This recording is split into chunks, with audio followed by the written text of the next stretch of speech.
All right, former Red Sox, Al Moth. Great to have you at the park today. Hitting coach extraordinaire, and I can't help but notice that ring. Want to tell us about it? Ooh, that's nice. So that's the one that took 86 years to win, the Curse of the Bambino, 2004 World Series with the Red Sox. So it was quite an experience. I can imagine. What was Boston like during that period as a city? It was crazy. I remember I went into a pub and I was sitting on the corner and there was this guy, must have been in his 80s, having a beer, and he says, "Is that a Red Sox ring?" And I said, "Yeah." And he goes, "Now I can die." Oh, that's amazing. Of all the players, there are some real characters on that team. Who are some of the guys that stood out? Well, I mean, I got to give credit to a guy like Pedroia. The guy was an absolute workhorse. I mean, you just look at his college career as well. But as far as character, there was a lot of characters on that team, right?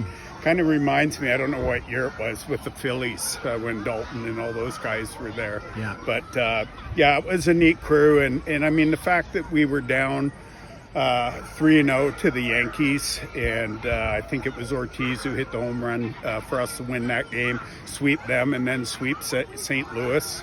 That's why on the ring it says the greatest comeback in history, because I mean, I'll be honest with you, I didn't think we were going to come back and win.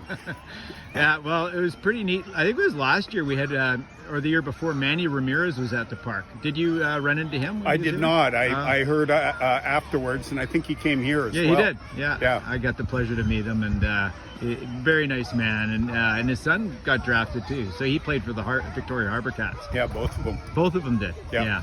Well, I think we're very, very lucky to have you part of the Beacon Hill program, and it was a real pleasure. And what a cool thing to be part of something so historical and a big part of baseball history.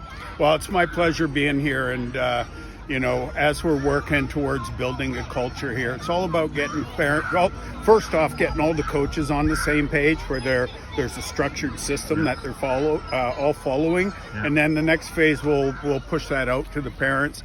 And when everybody gets united instead of being divided and looking on this YouTube, that YouTube, and there's so much more that I want to share with the parents and the coaches to really put things in perspective, to get their young kids, even at 5 years old, to really start developing at a young age, just like we'd send our kids to school at 5. All right, awesome. Thank you very much, Al. You're very welcome. My pleasure.